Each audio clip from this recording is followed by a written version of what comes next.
In the summer of 2016, a young employee of the Democratic National Committee was murdered in Washington, D.C. His death became fertile ground for conspiracy theories peddled by some Americans as well as some foreign intelligence services. Today's guest cuts through the fog and gives us the truth about what happened that night and what those conspiracy theories have cost us. He's Andy Kroll this week on Story in the Public Square.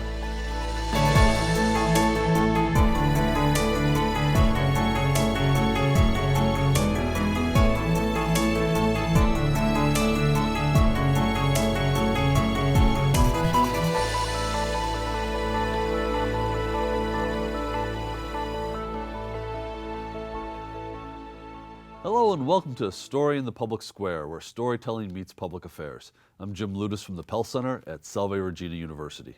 And I'm G. Wayne Miller with the Providence Journal. This week we're joined by Andy Kroll, an investigative reporter at ProPublica. He's now the author of a meticulously well-researched book, A Death on W Street, The Murder of Seth Rich and the Age of Conspiracy. Andy, thank you so much for being with us today.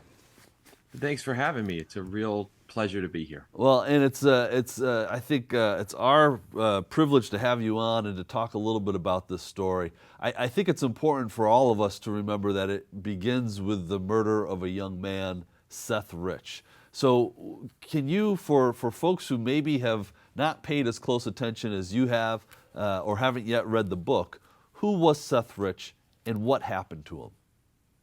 Seth Rich was like so many 20-somethings who come to our nation's capital after college looking to find their place here in the center of the political universe. They work as journalists, or they work as activists, they work for a political party, they work for a polling firm. They come here because they are political junkies or they care about a particular issue, and they want to play some part, however small, in the larger story of our country. Seth Rich was just one of those people. He had come to Washington from Omaha, Nebraska, where he was born and raised. He grew up watching The West Wing on repeat. He tuned into C-SPAN in his childhood bedroom for fun, memorizing the names and the states and the districts of the members of Congress. I mean, he was really steeped in the world of politics, in the world of policy. He came to Washington, D.C. right after graduating from Creighton University and eventually landed what he would say was a dream job working for the Democratic National Committee here in D.C. It was a job that he loved. He was working to expand voting rights and to try to get more people to register to vote in this country. And he was on the cusp of fulfilling an even greater dream, a real life West Wing moment, if you will, to work on the Clinton presidential campaign in 2016 when he was shot and killed walking home from a bar about a block from his house in July of 2016. And so that is not, unfortunately, where the story ends. What is the story that the conspiracy theorists and the fabulists have told about his death? The story that gets told after Seth Rich is killed, and what the police said then and have said since, was an armed robbery gone horribly wrong, a classic case of wrong place, wrong time in a big American city. What people online on the left side of the political spectrum and then on the right side of the political spectrum said was that something nefarious had happened here. Seth Rich was not the victim of a senseless armed robbery that went wrong. He was the center of a political plot involving the presidential race, involving leaked emails from the Democratic Party, involving the group WikiLeaks, the pro-transparency leak organization. They say, these conspiracy theorists, that the Clintons put a hit out on Seth Rich because he was going to expose their wrongdoing, or that Seth Rich was this Edward Snowden-like figure who had leaked materials from inside his own employer, the Democratic National Committee, and that it was not, as cybersecurity experts and the intelligence community and so many others told us, Russian interference operations that disrupted the election, that it was actually this guy, Seth Rich. So this fairly normal 27-year-old political staffer in DC all of a sudden becomes this martyr, this rallying cry, this viral online phenomenon, despite, of course, there being no actual evidence to back up any of these fantastical theories about him. So part of the theory was that he had leaked a number of emails to WikiLeaks and perhaps to other people as well. What were those emails, and how did they actually get out into the public realm, or pieces of it into the public realm? So if you cast your mind back to the summer of 2016, it's this chaotic breaking news story every hour moment in the presidential race. Hillary Clinton has just become the Democratic nominee. Donald Trump has come out of nowhere to become the Republican nominee. It feels like this race is a once in a lifetime political event. And that is before WikiLeaks, this international radical transparency organization led by Julian Assange, comes forward and says, we have tens of thousands of documents from inside the Democratic Party. WikiLeaks publishes these documents just before the Democratic National Convention in July of 2016, and it causes all kinds of chaos. The head of the party resigns, Debbie Wasserman Schultz, the congresswoman, other senior executives resign. There's some embarrassing, unflattering material in this WikiLeaks release. They called it the DNC leaks, but nothing on par with what WikiLeaks has published in the past. This is certainly no Pentagon Papers or NSA revelations like Edward Snowden put into the world. But this theory takes root that a murdered DNC staffer, Seth Rich, was the source of these emails, not a Russian intelligence operation, which is what cyber analysts have told us, the intelligence community would go on to tell us, multiple government investigations, and so on and so forth. It is undeniably a foreign hostile interference operation on American soil that brings these Democratic Party emails into the world through WikiLeaks. And later, of course, these emails from John Podesta, who was Hillary Clinton's campaign chairman. But a different theory, again, takes root saying, no, that Russia story is not real. It was probably this guy, Seth Rich, who, by the way, couldn't defend himself in the public domain because he was dead at that point and had been dead for several weeks. So it's a competing theory challenging one of these huge stories to come out of 2016, namely Russian interference in an American election in American democracy. So if this theory was true, and it wasn't, that he was the source of these leaks, why would he, according to the conspiracy theorists and others, why would he have to have been murdered? Because he was going to expose further wrongdoing or corruption or election rigging on the part of the Democratic Party. Now, remember, we're sort of putting ourselves in the mindset of people who are connecting dots that don't exist, coming up with stories and narratives that had no actual factual underpinning, but were politically convenient. And it's easy to see why supporters of then candidate Trump would say, as they ultimately did, that no, it was this DNC staffer, Seth Rich, who leaked these emails, because if that were the case, then this embarrassing story about a foreign country trying to disrupt the 2016 election and potentially help then candidate Trump, that story goes away. That story has no currency if it was instead the work of a young man inside the Democratic Party trying to expose the Clintons. So there was a political convenience here, a narrative that served one whole side of the political spectrum in this country. And you see this with conspiracy theories all of the time. The evidence isn't there. The data doesn't make sense. There are no dots to connect unless you're going to create them. But it hits the gut in the right way. It feels right, and it serves a purpose. And so in this case, even though there was no evidence to say Seth Rich had done this, it served a purpose. It helped a candidate for president.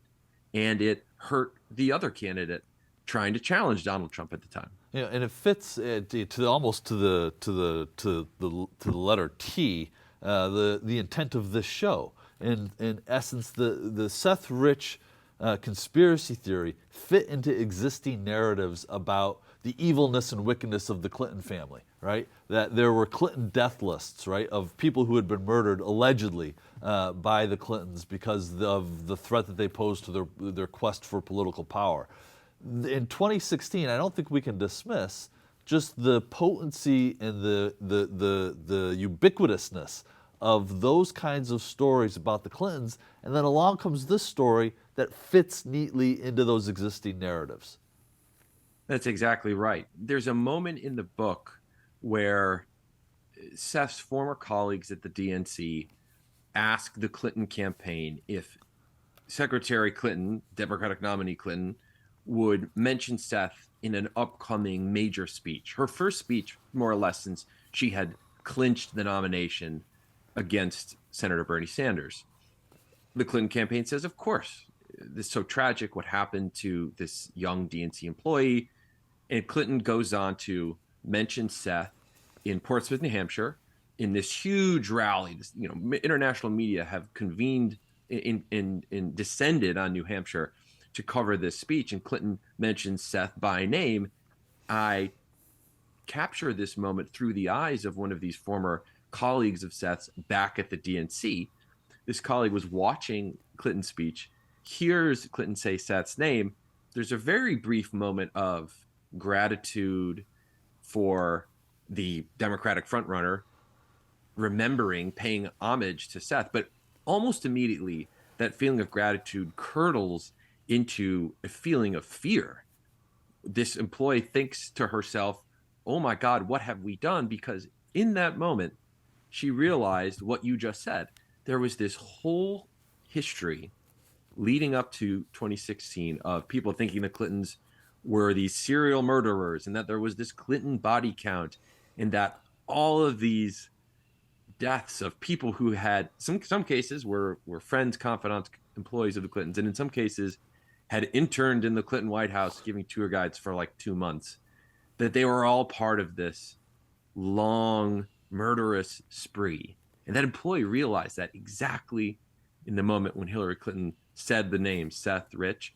And I really think that moment explains so much of why this took off in the way that it did, and why it continued and has lasted as long as it has, to the point that to this day, I'm getting emails from people saying, oh, your book is wrong. Seth Rich did it. I know it. I believe it. The Clintons kill all of these people. They killed him too. I don't care what you have to say, and all the reporting that you put in your book. So I can't remember the moment in 2016 when I first heard Seth Rich's name, and I don't remember if I had seen something on Twitter and then sought it out, but I do remember Fox News, and I do remember sort of a nightly drumbeat of this, not always pushing a conspiracy, but raising questions and sowing doubt. Can you talk a little bit about how these conspiracy theories move from the dark corners of the internet to mainstream media? I think there's this notion that Fox News is in some cases the originator or the creator of something like the Seth Rich conspiracy theory, or the quote unquote great replacement theory about immigration to the United States, different things that you hear about on Fox. But that is not the case. And that is something I learned in the course of reporting this book. And I think is also a larger lesson about media and how it works in the social media era. These claims about Seth Rich originated in the darkest, weirdest corners of the internet. They originated in places like Reddit and 4chan, in strange interactions with kind of anonymous, suspicious characters on Twitter. And they go from there to blogs that are, conspiracy minded. And then they jump from there to sort of pro-Trump forums, more, I wouldn't say reputable, but more well-trafficked sites. And then from there, they jump to what you might call mainstream media, like Fox News. Fox is the ultimate validator in a sense. It is the ultimate megaphone. It's the center of the universe of conservative media, for sure. But it is not where stories start. It is where stories, in some cases, if not end, it is where they reach their highest volume. That was absolutely the case with this Seth Rich story. I think that Seth's family believed that if they could correct the record enough, and if they could try to beat back these wild theories and stories about Seth before it reached a place like Fox News, then they could contain it. But once Sean Hannity and Lou Dobbs, Fox News and Fox Business and the whole Fox News empire got its hands on this story and decided to broadcast it out into the world to a combined millions, if not tens of millions of viewers, there was no putting that genie back in the bottle. And it was really that moment that Seth Rich's family, and especially his parents, Joel and Mary, realized that there was nothing that they could do to change the story in the court of public opinion. They had tried everything, given interviews, told stories, talked about Seth over and over and over and over again. But now they realized the only recourse they had when Fox News takes up a story like this was to take their case to the court of law, which is ultimately what they did. So you talk about Fox News as a validator, and I think that's a very insightful description of Fox News. There was one report, however, that Fox News broadcast that was later retracted that played a very, very critical role in the Seth Rich conspiracy case. Talk about that report, how it came to be, and why it was ultimately retracted. In May of 2017, Fox News published on its website a what looked like reported story confirming what so many people had speculated about and promoted theories about online up to that point, that Seth Rich, not Russia, was the source of those leaked DNC emails that WikiLeaks had published in 2016 and that we were just talking about a moment ago. This story, it's hard to understate the impact of this story. It truly goes viral. It's on the front page of the Drudge Report. It is discussed and promoted on Fox News pretty much all day long, the day it comes out, and on Sean Hannity's primetime show multiple nights in a row after the story comes out. This report, sort of what looks like a reported story, saying that Seth was this leaker. The story travels around the world. At one point, the Chinese Communist Party's Twitter account is repeating the supposed findings of this Fox story. And then almost as soon as the story comes out, it begins to fall apart because the FBI, the Washington, D.C. police, the Rich family, even a source quoted in the story essentially backtracks and says, oh, I didn't say those things that they're quoting me as saying. And within a week of the story coming out, it is retracted entirely by Fox News, which said that it didn't meet its editorial standards initially and that it was not, up to the supposed quality that I guess Fox News asks of its journalism. And it's one of the biggest scandals really in the history of Fox News. What I do in the book, however, is take the reader on a blow-by-blow journey of how this scandalous story came to be. And it's really an incredible tale, and I won't go into too much detail, but what I will say, and what's always struck me about this particular part of this story is you've had conservative commentators, conservative media for I don't know how long, criticizing independent journalists, criticizing reporters who are trying to do the actual work of fact-based, honest journalism, saying that they're biased, saying that they're making it up, saying that they can't be trusted. What I found in more or less dissecting how this explosive Fox News story came to be is that Fox, in this case, did all the things that conservative media have accused so many of the rest of us of doing for so long. They, as I discovered in my reporting, essentially the story was written, this explosive story connecting Seth to WikiLeaks was written in full form. And then the reporter who was on the story, one of her quote unquote sources, and then this Fox News commentator who was kind of egging her on and was also sort of pretending to be a good Samaritan to the Rich family, holding himself out as a good person while helping Fox News. The reporter had a story and then tried to find the factual material, tried to confirm the story after it had been written, which is, of course, not how journalism works. You went looking for the evidence when already the conclusion had been set, baked, and ready to go. And I just thought that that was such a revealing peek inside of how Fox News behaved in this really telling moment in the company's history, and really a behind the scenes look at maybe the most powerful media organization in the country.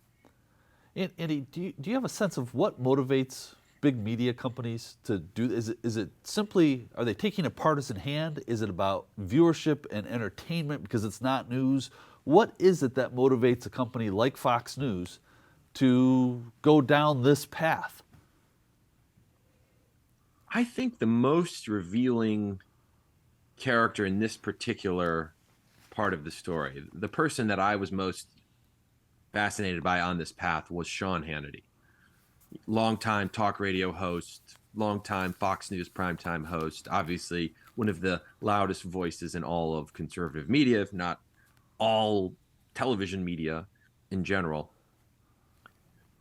All the reporting that I did about Hannity, what he was like in Fox on camera and off camera, and why he was so drawn to this story, left me with the conclusion that Hannity saw himself just as much as a defender of the then president, Donald Trump, someone who he was on very good terms with, by some accounts spoke to on a nightly basis as a shadow chief of staff, in the words of people who've reported on Hannity and Trump's relationship.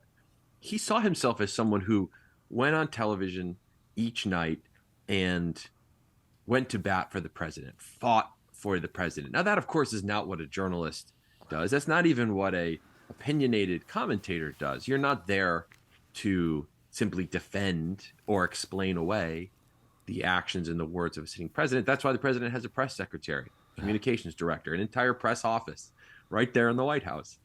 But Sean Hannity was that defender for Donald Trump.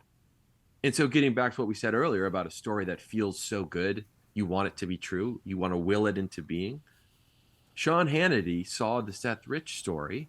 Certainly he saw the story that his own network had reported as the ultimate clearing, the ultimate, what's the right way to put it? Sort of the ultimate piece of exculpatory evidence for Donald Trump.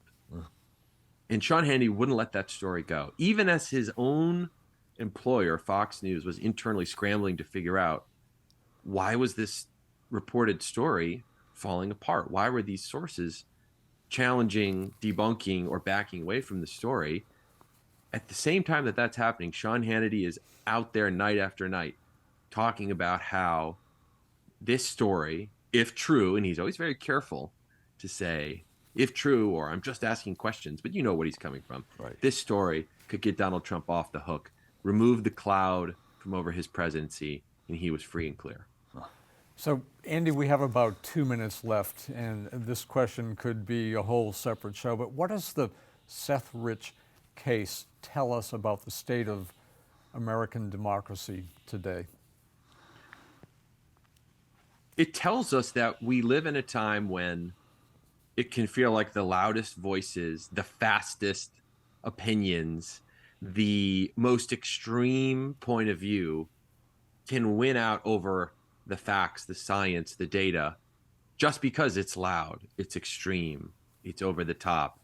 Truth moves slowly, and innuendo, conspiracy theories, false narratives move a lot faster than truth does. And I think for your viewers out there, it's always important to remember that the thing you see on Facebook or Instagram or Twitter that is ricocheting around your network, among your friends, your old high school classmates, there's a decent chance that that's not accurate or not fully true, because it's so easy for a story that feels right to take off versus a story that is vetted, accurate, honest, nuanced, and balanced. And so I think if there's one thing people can take away, it's to remember that the truth is hard. The truth doesn't always make you feel good in that spot in your gut, but the truth is the essential fabric of a democracy that works. It's the way your government will work for you. It's the foundational element of this country that we live in. And just remember that it isn't always the thing that makes you feel good, but it is so vital to hold on to, especially in times like these. Andy, this is as I said, a wonderfully researched and detailed book. Thank you so much for spending some time with us. He's Andy Kroll. The book is A Death on W Street. That is all the time we have this week, but if you want to know more about Story in the Public Square, you can find us on Facebook and Twitter, or visit pellcenter.org. We can always catch up on previous episodes. For G. Wayne Miller, I'm Jim Ludis, asking you to join us again next time for more Story in the Public Square.